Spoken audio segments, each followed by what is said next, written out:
I've never known what will happen a minute from now. Somehow, man, I got convinced along the way to believe that I could or that I needed to. Sound familiar? Plans, routine, schedule, expectation, disappointments. Wait a second, something's off. And that's when I hear, son, do you know what will happen a minute from now?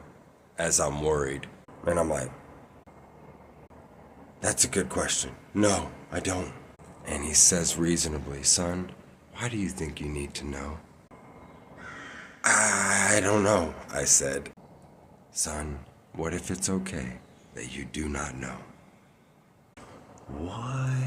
That would be great, was the expression of my spirit. But he wasn't done. He said, son, what do you believe? And I rattled some things off based on my reading from textbooks.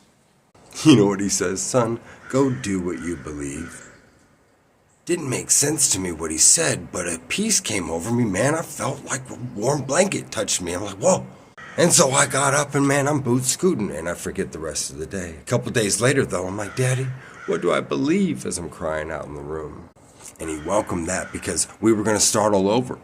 He said, son, what does it mean to believe? And I'm like, Daddy, I don't know. And we started there. And he said, son, believing equals trusting.